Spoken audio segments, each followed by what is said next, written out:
歡迎大家收睇 TorontoTV eGeneration 呢一個節目，我係大家嘅主持 Auwan，喺我身邊嘅有我嘅拍檔 Jennifer。Hi, nice to see you again。而今日好高興咧，喺電話線上面咧，我哋就接通咗其中一位嘅多倫多市長候選人 Scott E 過嚟我哋接受一個訪問嘅。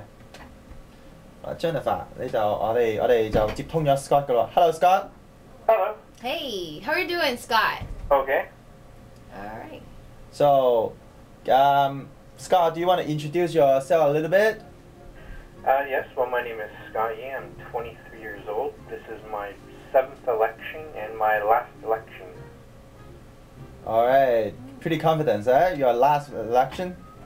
Scott, when did you start in politics?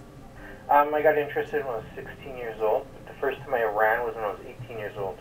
Wow, that's impressive. Were you nervous? Were you prepared at all?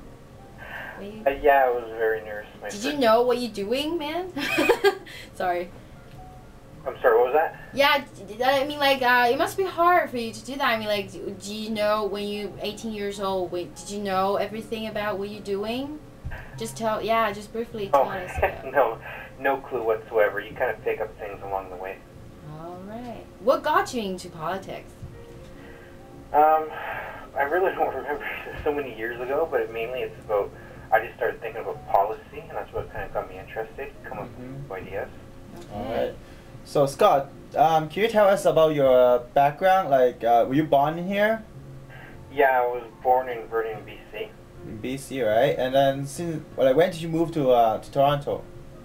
I moved to Toronto in 2003. Yeah. And then stayed for about a year and 1 day, and then I went back to BC for about 15 months, and then came back to Toronto on December 31st. Oh, really? So you kind of like moving back and forth between Toronto and Vancouver, right? Or BC, right? That's a while. Yeah? Oh, I see. So what do you do now? Market researcher. Researcher? Oh, that's cool. That's cool. What kind of research do you do? Cosmetics or politics? I don't know. It depends what type of contracts they have. All right. That depends. For your clients, you mean, right? Yeah. Okay. So I was reading your blog on internet. You were running for the mayor of Vancouver. When was that? That was in 2005. 2005. Do you want to talk about it? Really, there's not much to say. I lost really, really bad. It wasn't, didn't get much press, so on and so forth, I just said my thing, what I stood for, like getting rid of the safe injection site in Vancouver, against the 9-Loop project, which the federal Liberals set up in Vancouver. I was against that. I'm for more detox, more treatment centers. I'm for putting homeless people who are on drugs on the street like East Hastings who are committing crimes into detox so they get help, so on and so forth. So Scott, you were a candidate for the Toronto mayor once before, right? Yes, in 2003. Yeah, and then like you are coming back for this position again. Like, my question is like, what do you think? Like, what makes you think you can be the mayor? Like after all these elections. Well, I am the candidate of ideas, so I have lots of ideas. That's what I've always looked at, is I have the ideas where other candidates don't have to be elected. Yeah. It really doesn't come down to politics. It's politics. It comes down to image and press, and it doesn't come down to ideas whatsoever to actually get elected. And so I've always had faith in the media that they would actually cover me because of my ideas, but that really hasn't happened too much. So pretty much just like kind of being disfranchised or cynical about the whole process. Right. So any other improvement that you think you have been made, like since last time, that will bring you up to at this stage right now? Good question. My platform? Yeah, like any improvement or anything you learned from the last time? If you want to talk about what you want to do to make improvement, or I don't know. Okay, like well, what you've learned, yeah. Well, 90% of my ideas are pretty much still the same. There's just been improvement upon them, or new ideas have come up, like situations like the Union Station deal, the Union Pacific Group, there was going to be like a contract, a 100-year lease in exchange for, they were going to put like 160 million, they're going to build a new hotel and everything at Union Station. Yeah. City Hall would get like at least 500,000 a year in return, but that deal fell through. And then some councils at City Hall, they wanted to like 40 million to Nathan Phillips Square, and some people wanted to like sell the names, like you know, you got like a Rogers Stadium or something, like sell the Nathan Phillips Square names, right, to get money to pay for it, and that was rejected. So I thought, why not give Union Pacific Group like a 200-year lease or something like that, in exchange for they can put money into Nathan Phillips Square as well, so it doesn't cost the taxpayers any money, because right now the city has over, what, $1.2 billion debt, plus, so really we don't have the money to pay for it right now. What do you think about the safety in the Toronto city? The safety? The safety issue. What would you recommend? What's your recommendation about how to deal with criminals and stuff? Okay. Yeah. Well, first, I believe this year they say crime statistics are down by 1 or 2%, but I really don't believe that, because a lot of people don't report crimes that happen to them. They can be minor offenses or sometimes serious, so they report that. They go unreported. I do believe Toronto is heading more down to where Detroit is, where it's going to be more crime rating if we don't start to clean up the situation. I do, when I ran mayor in 2003, I believe in broken windows, which Rudy Giuliani used. Also, ComStat, which stands for computer statistics, which was also used in New York City in the 1990s, which also was successful. Now, police departments worldwide have also used that. I believe in using the Guardian Angels as a citywide program. They right now currently need funding. I think the city should actually give them some funding to buy jackets, so on and so forth, to help them, you know, report crime. All right. And what do you think about the Gardiner Expressway? Do you think we should do something about it? Yeah. Well, out of the 3 options of that report, which Mayor Miller kept on to it for about 2 years, and it cost $1 million. Out of the 3 options, I would say just keep it up right now. But one day I was listening to the John Oakley show on Toronto 640, and they had some architect talking about how you could build over the garden. Like in New York, they've done this, right? Yeah, yeah. You could build over the Garden Expressway, like cover it, and you can build on top of it without delaying the flow of traffic. Yeah. He was talking about how you can get like the private sector to pay for it in exchange for they get the rights on top of it to sell retail space and condo space and so on and so forth.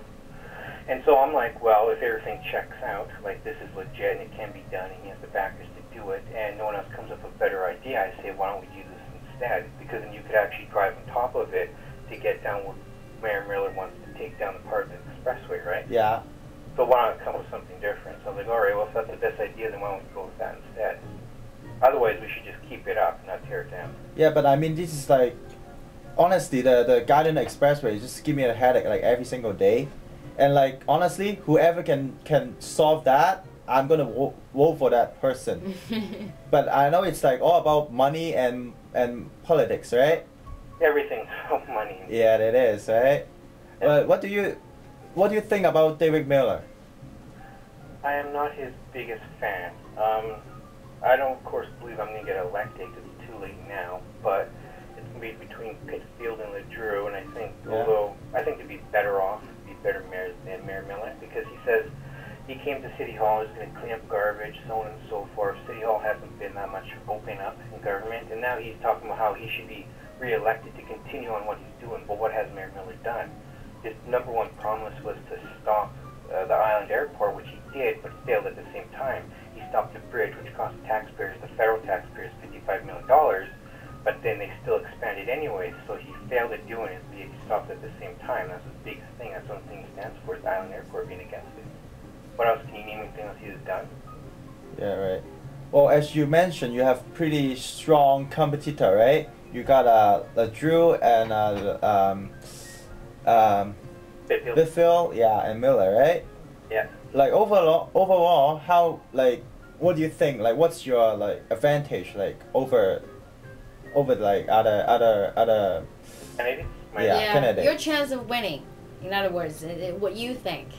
My chances of winning are right now slim to none.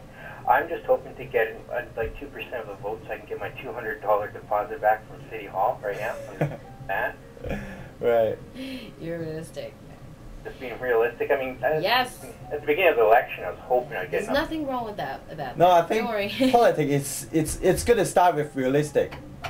Yeah. But you can always dream. It's like playing the lottery, right? Like, yeah. Put down your $2. You don't really think you're gonna win $55 million, but you do it anyways. Well, sure. You're a French candidate, you run for public office. You hope you're gonna win, but do you really think you're gonna win, right? You know. Yeah, true. All right, Scott. I mean, like, let's talk about something about you, just about yourself, not anything about politics. Let's just forget up politics for now. What do you do at your spare time, just to cheer up a little bit? Fantasy.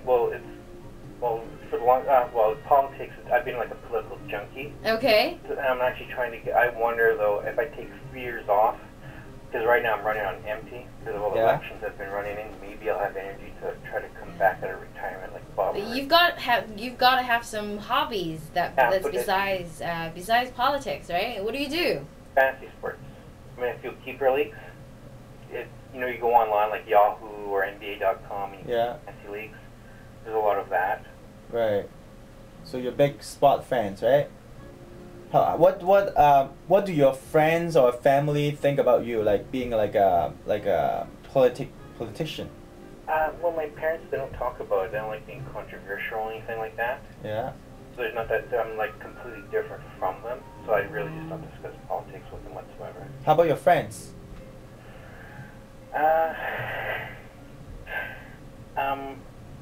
Long story short, I kind of lost touch with a lot of them because I moved around a lot. Right. Yeah. I mean, I've got work acquaintances, but I don't talk about politics at work, right? Oh, I see. So you get them separate, right? Yeah. Oh, I think that's a smart way. Neat, yeah.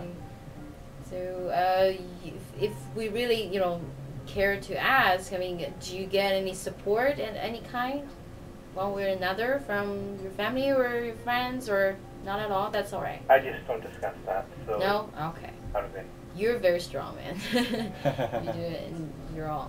That's great. All right then, Scott. Thanks for your for being interviewed from us, and then best wish for you in the election. Yeah. Best luck, Scott. Thank you. All right. Thanks a lot once again. No problem. Bye. All right. Bye bye. Good night. Bye. 好啦，咁頭先呢就係我哋嘅其中一位市長候選人啊 Scott E 嘅接受我哋嘅一次嘅訪問啦。好啦，咁樣呢，到呢度呢，我哋嘅環節呢就過一段落先啦。咁呢，下一節嘅 eGeneration 呢就會再同大家再見嘅咯喎。拜拜。